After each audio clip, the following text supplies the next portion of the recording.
37,000 British Columbians moved to Alberta in a single year. That's the largest migration between these two provinces ever recorded. Here's exactly why it's happening and what it costs on both sides. The average detached home in Metro Vancouver costs over $1.8 million. In Calgary, it's around $764,000. In Edmonton, it's $485,000. That means a family selling a Vancouver home and buying in Edmonton could pocket over $1 million in equity difference. Even moving to Calgary frees up over $1 million compared to staying in Metro Vancouver. That gap alone is enough to explain why families are packing up. But housing is only part of the story. British Columbia has a provincial sales tax of 7%. Alberta has 0%. That means every single purchase you make, from groceries to furniture to a new laptop, costs 7% less the moment you cross the border. On a household spending $50,000 a year on taxable goods, that's $3,500 saved just from PST. BC also has a progressive income tax that climbs steeply for earners above $100,000. Alberta has a flat tax structure that keeps more money in your pocket at every income level. A dual-income household earning a combined $150,000 a year can save between $8,000 and $12,000 annually in provincial income tax alone just by crossing the Rockies. Then there's the cost of daily life. Groceries in BC are among the most expensive in the country. Childcare costs more. Car insurance in BC is run through a government monopoly called ICBC, and premiums are notoriously high. In Alberta, insurance is private and competitive, which often means lower rates. Utilities cost less. Even eating out costs less. When you add housing savings on top of tax savings, on top of daily cost savings, the total difference can exceed $40,000 to $60,000 a year for a family of 4. That's not a rounding error. That's a second income. Alberta's government knows this. They launched the Alberta Is Calling campaign in 2022. It was marketed directly at frustrated workers in BC and Ontario through billboards, social media ads, and digital campaigns. The message was simple: lower taxes, bigger homes, better quality of life. In 2024, they added a $5,000 attraction bonus for workers willing to relocate to specific sectors including healthcare, trades, and technology. And it worked. Alberta has posted net interprovincial migration gains for 14 straight quarters. No other province comes close. The numbers tell the story clearly. In the first quarter of 2025 alone, Alberta gained over 7,000 residents from other provinces. Ontario lost over 5,000 in the same period. BC lost over 1,600. Alberta was the only one of the 4 largest provinces to post population growth that quarter. The province officially crossed 5 million residents in 2025. The job market is the other half of the equation. Energy, construction, healthcare, tech, and government are all hiring in Alberta. Calgary's economy is diversified enough now that it doesn't feel like a one-industry town anymore. The tech sector has grown significantly. Major companies have opened offices, and the startup scene is expanding. Edmonton has government, healthcare, and the University of Alberta driving steady employment. Red Deer, Lethbridge, and Medicine Hat offer smaller market alternatives with even lower costs.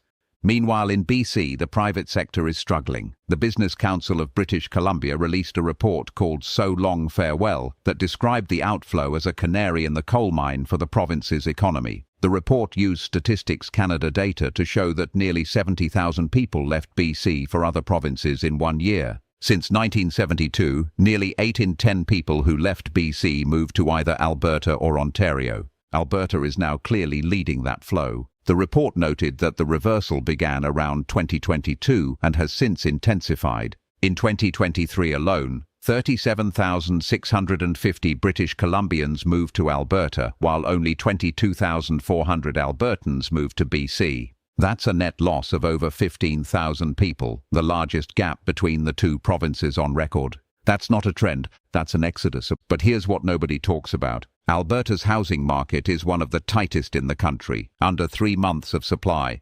Every person who moves from BC to Alberta tightens it further. Calgary home prices have been climbing steadily. A detached home there now averages $764,000, up significantly from just 3 years ago. Airdrie, Cochrane, and Okotoks are seeing demand outpace supply consistently. Even Edmonton, which has been the most affordable major city in Canada, is starting to feel the pressure from the migration wave. The affordability that's attracting people today may not exist in 2 or 3 years.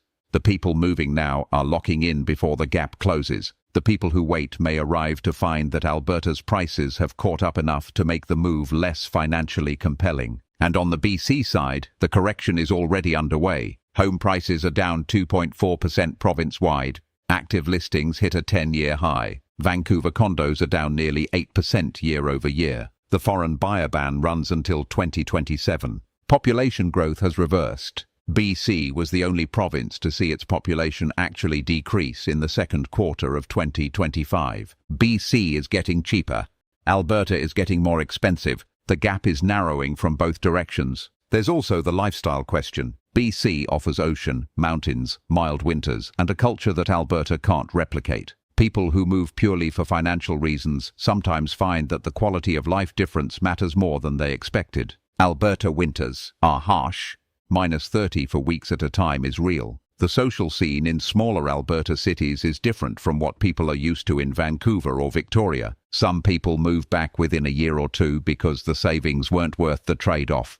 The physical move itself is also a factor most people underestimate. The drive from Vancouver to Calgary crosses the Selkirk and Rocky Mountain ranges. Highway closures for avalanche control and snowfall are common in winter. Moving companies operating on this route charge a premium because of the terrain. And if you're moving in peak season between May and September, you're competing with thousands of other families making the same move at the same time. But the data says most people who move to Alberta stay.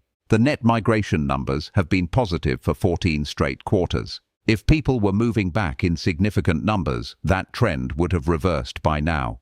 The retention rate tells you that for most families, the financial improvement is real enough to outweigh the lifestyle adjustment. The question is timing. If you move now, you lock in Alberta's current prices and start saving immediately on taxes and daily costs. If you wait, Alberta gets pricier and BC gets more affordable.